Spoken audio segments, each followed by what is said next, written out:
नमस्कार बच्चों। आज हम चैप्टर सेकंड का रिमेनिंग पार्ट शुरू करेंगे। हमने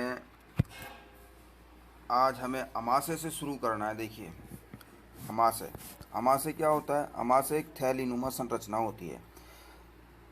आप लोगों ने देखा होगा, इस टाइप का कुछ स्ट्रक्चर होता है, इसको हम अमाशय कहते हैं।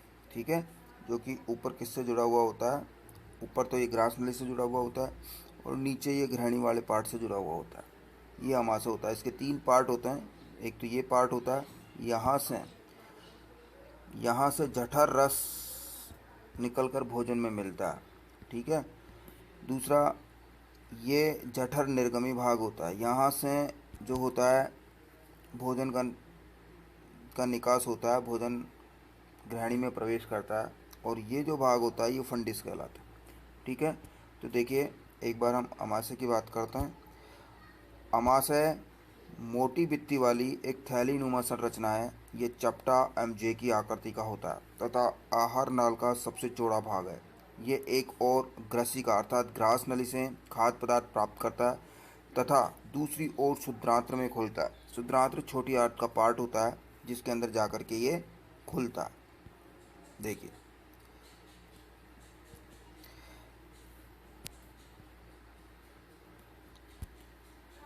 अमाशय का आंतरिक स्तर श्लेष्मल हाइड्रोक्लोरिक अम्ल तब पाचक रस का स्रवण करता है। मैंने कहा था कि जठर रस का स्रवण होता है इसके अंदर, जठर रस। इस जठर रस के अंदर क्या होता है? इस जठर रस के अंदर एक तो होता है HCl, जिसको हम हाइड्रोक्लोरिक अम्ल बोलते हैं। दूसरा होता है श्लेष्मा, जो कि भोजन को चिकनाई प्रोवाइड करता है। साथ ही जो अमाशय की जो दीवारें होती है, जैसे कि मैं आपको बताऊं, अमाशय कुछ हमारा इस टाइप का होता है। ठीक है। तो ये जो इसका स्तर है, इस स्तर को HCl के श्रवण से नुकसान ना पहुँचे, इसमें कौन मदद करता है? ये श्लेष्मा करता है। साथ ही कुछ पाचक रसों का श्रवण भी करता है अमाशय से। देखिए, आप रे यानी आ से अमाशय, पै से पैप्सिन और रे से रेनिन, ये दो एंजाइम अमाशय से स्रावित होते हैं, पैप्सिन और रेनिन, जो कि प्रोटीन पे वर्क करता है। ठीक है। रेनिन दूध प्रोटीन पे वर्क करता है और पैप्सिन जो नॉर्मल प्रोटीन होता है उसके ऊपर वर्क करता है। चलिए आगे बात करते हैं हम।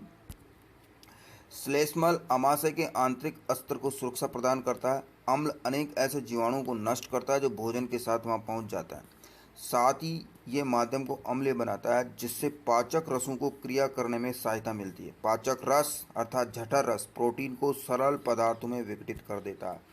मेनली जो अमाशय में जो पाचन होता है वो प्रोटीन का ही होता है बच्चों, क्योंकि इसके अंदर दो एंजाइम मैंने आपको बताया। कौन कौन से? एक तो मैंने कहा कि एक तो पैप्सिन होता है, दूसरा मैंने कहा एक रेनिन होता है। ये दोनों ही एंजाइम आपके प्रोटीन के ऊपर वर्क करते हैं। देखिए, इसके बाद अमाशय के बाद में हमारे पास आता है शुद्रांत्र। थोड़ा सा हम ऊपर चलते हैं एक बार। देखिए यहाँ क्या कह रहा है, इसको देख लेते हैं। देखो, कभी कभी आप जल्दी जल्दी खाते हैं अथवा खाते समय बात करते हैं, आपको खांसी उठती है या हिचकी आती है अथवा घुटन का अनुभव होता है। ये खाद्य कणों के श्वास नली में प्रवेश करने के कारण होता है। श्वास नली नासिका से आने वाली वायु को फेफड़ों तक ले जाती है। ये ग्रसिका के साथ साथ चलती है, परंतु ग्रसनी में वायु का एक मार्ग, भोजन मार्ग एक ही होते हैं। मतलब ग्रसनी के अंदर वायु और भोजन का जो मार्ग होता है वो एक ही होता है। फिर भोजन को श्वास नली में प्रवेश करने से किस प्रकार रोका जाता है? भोजन निकलने समय एक मांसल रचना वाल्व का कार्य करती है, जो श्वास नली को ढक लेती है तथा भोजन को ग्रसनी में भेज देती है। संयोगवश यदि भोजन के कण श्वास नली में प्रवेश कर जाते हैं तो हमें घुटन का अनुभव होता है तथा हिचकी आती है या खांसी उठती है। देखिए, मैं एक बार आपको ऊपर ले चलता हूँ, वहाँ आपको अच्छे से समझ में आएगा। जो डायग्राम था अपना, उस डायग्राम से आप देखिए, ये देखिए यहाँ पे ये वाला पार्ट देखिए आप। यहाँ पे आपको देखने को मिल रहा है कि ये यहाँ तक का भाग कॉमन है। ये आपकी ग्रास नली आ गई जो कि अमाशय से जुड़ी हुई है। ठीक है। और ये इधर जो होता है ये श्वास नली का पार्ट होता है। ये कुछ इस तरीके से होता है बच्चों। देखो, अगर मैं इसको यूँ कहूँ,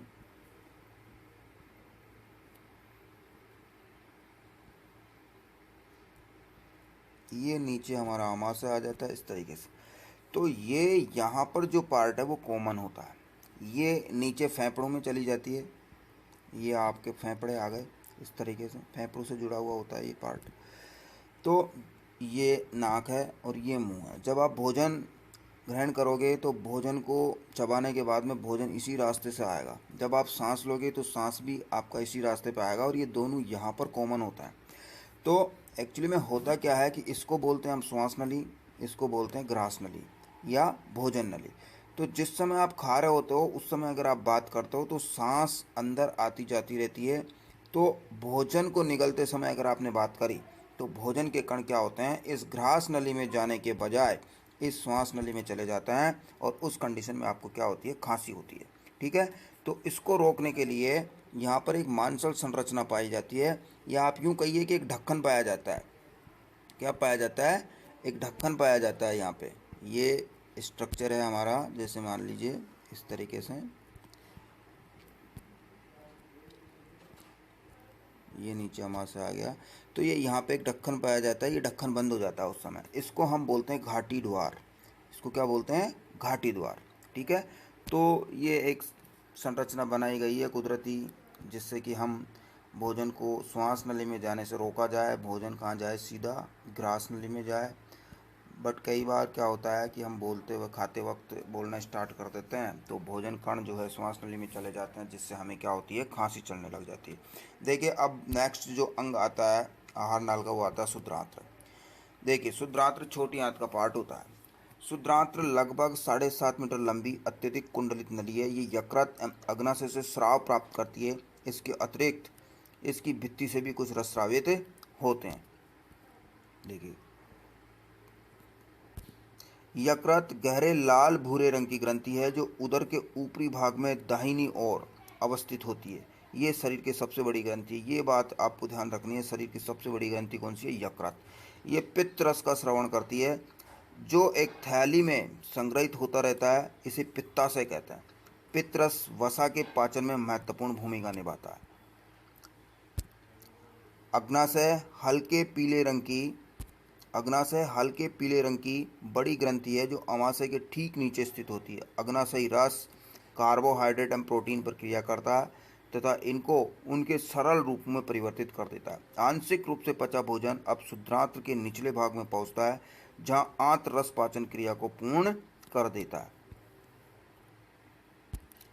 कार्बोहाइड्रेट सरल शर्करा जैसे कि ग्लूकोज में परिवर्तित हो जाते हैं। वसा वसीय अम्लों व ग्लिसरॉल में तथा प्रोटीन एमिनो अम्लों में परिवर्तित हो जाते हैं। देखिए एक बार मैं इसका स्ट्रक्चर आपको बताता हूँ, कि यहीं बना देता हूँ। देखिए ये हमारी ग्रास नली थी, और ये आके किससे जुड़ी, अमाशय से जुड़ी। ठीक है, अमाशय से जुड़ने के बाद में अमाशय के नीचे एक इस टाइप की संरचना हमें देखने को मिलती है, जिसको हम अग्नाशय बोलते हैं। और एक इस टाइप की संरचना इधर से इससे जुड़ती है, जो कि अपना रस सीधा लाके इधर से कहाँ डालेगी, यहाँ पे। यानी कि अग्नाशय का रस और इस यकृत से स्रावित होने वाला रस दोनों कॉमन रूप से आकर के कहाँ मिलेंगे, यहाँ ग्रहणी वाले पार्ट में मिलेंगे। ठीक है, इसके अंदर एक थैलेनुमा संरचना होती है, जिसके अंदर यकृत से स्रावित होने वाला पित्त रस संग्रहित रहता है इसके अंदर। ठीक है, इससे आपके अग्नाशयी रस आते हैं। ये दोनों एक साथ मिलकर कहाँ आ रहे हैं, आपके ग्रहणी वाले पार्ट में, यानी कि शुद्रांत्र में आ रहे हैं। ये मान लीजिए आप छोटी आंत का जो पार्ट है शुद्रांत्र, उसमें आके अपना वर्क करते हैं। साथ में इस शुद्रांत्र में भी कुछ ग्रंथियाँ होती है जो पाचक रसों का श्रवण करती है। ठीक है, इस तरीके से अगर हम बात करें तो शुद्रांत्र के अंदर या छोटी आंत के अंदर कौन कौन से स्राव आ गए। एक तो आ गया पित्तरस। ये पित्तरस वसा पे काम करता है। ठीक है, दूसरा आ गया अग्नाशयी रस और शुद्रांत्र से स्रावित होने वाला रस। ये सब के सब क्या करते हैं, पित्तरस वसा को पचा देता है, और अग्नाशयी रस और आंतरीय रस कार्बोहाइड्रेट को पचा देते हैं। साथ में प्रोटीन को भी पचा देता है। प्रोटीन से एमिनो अम्ल बन जाते हैं, कार्बोहाइड्रेट ग्लूकोज में कन्वर्ट हो जाता है, वसा जो है वसीय अम्लों में परिवर्तित हो जाती है। अब देखिए, शुद्धांत्र में अवशोषण की बात कर लेते हैं एक बार। पचा हुआ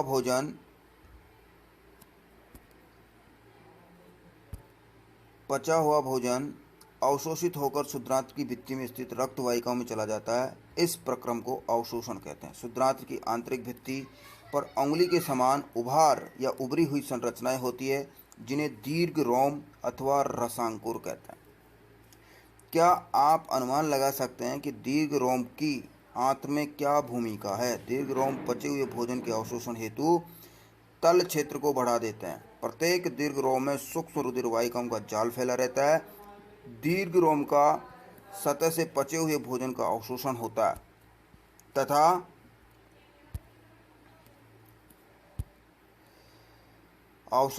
है तथा ये रुधिर वाहिकाओं में चला जाता है। अवशोषित पदार्थों का स्थानांतरण रुधिर वाहिकाओं द्वारा शरीर के विभिन्न भागों तक होता है, जहां उनका उपयोग जटिल पदार्थों को बनाने में किया जाता है।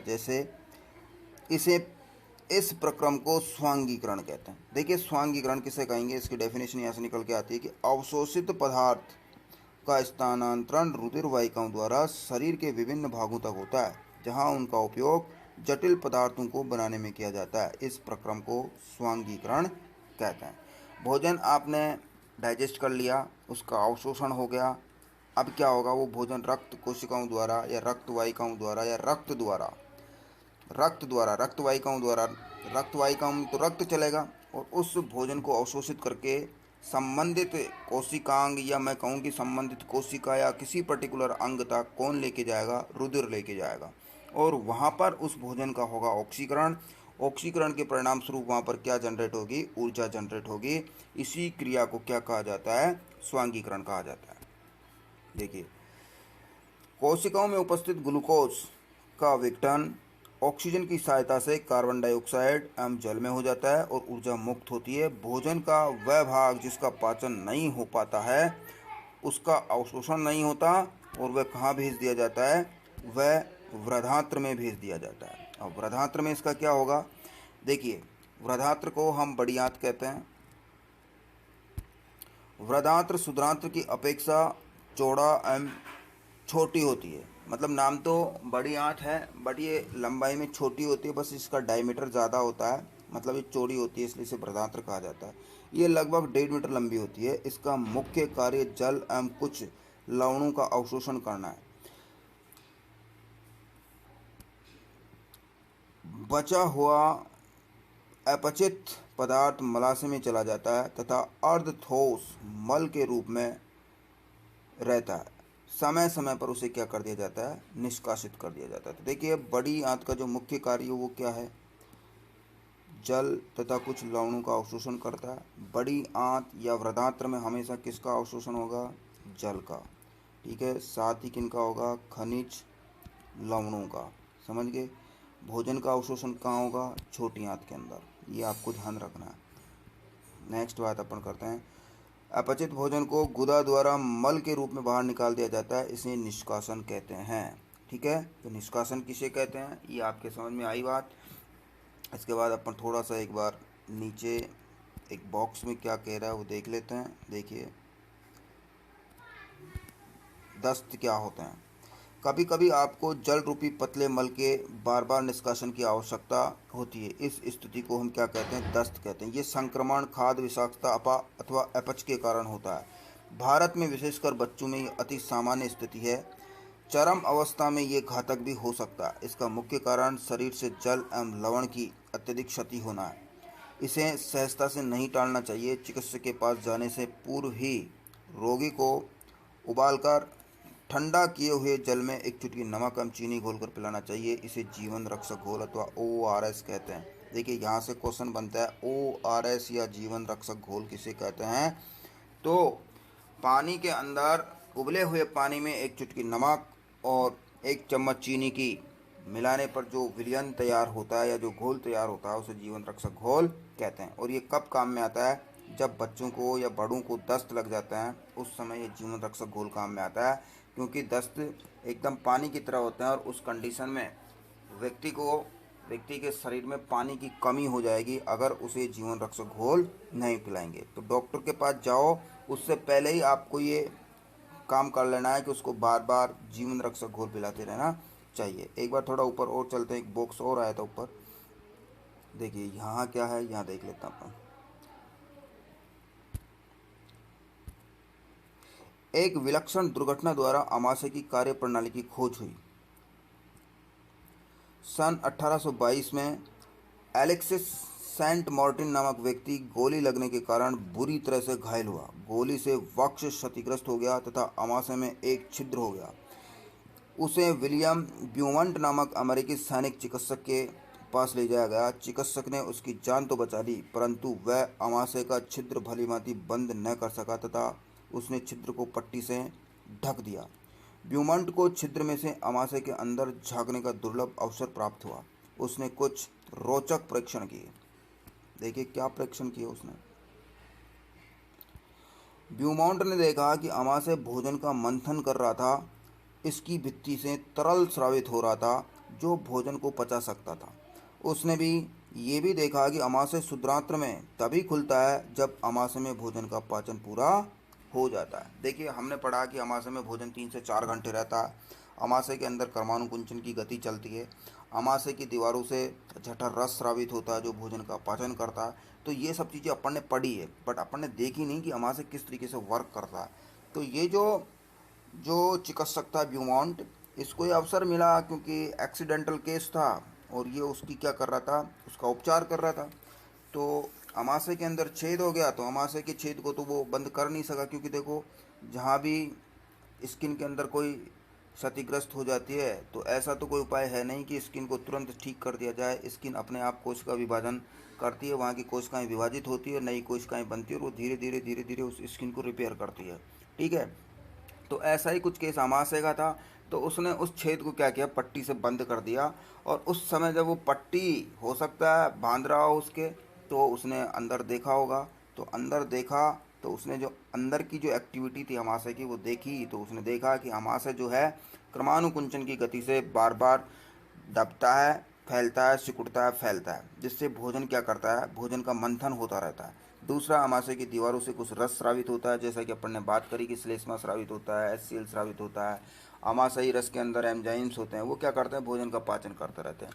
तीसरी बात यह है कि जब भोजन पच रहा होता है तो अपन ने बात करी कि भोजन आमाशय में 2 से 3 घंटे तक रहता है। 2 से 3 घंटे तक भोजन का निकास वर्जित हो जाता है। भोजन को ना तो ऊपर जाने दिया जाता है, ना ही नीचे शुद्रांत वाले भाग में आने दिया जाता है। ठीक है, जब भोजन पूरी तरह से पेस्ट फॉर्म में बदल जाता है तब वहाँ से भोजन को नीचे छोटी आंत में छोड़ा जाता है आमाशय द्वारा। तो ये आमाशय की वर्किंग होती है बच्चों। इसके बाद देखिए अपने पास जो बात आती है घास खाने वाले जंतुओं में पाचन, इसकी बात अपन नेक्स्ट वीडियो में करेंगे। ये वीडियो आपको अच्छा लगा हो तो आप इसको लाइक करना, शेयर करना और अपने दोस्तों को बताओ। ज़्यादा से ज़्यादा शेयर करो ताकि ज़्यादा से ज़्यादा लोग इसको देखें। ठीक है, मिलते हैं नेक्स्ट वीडियो में।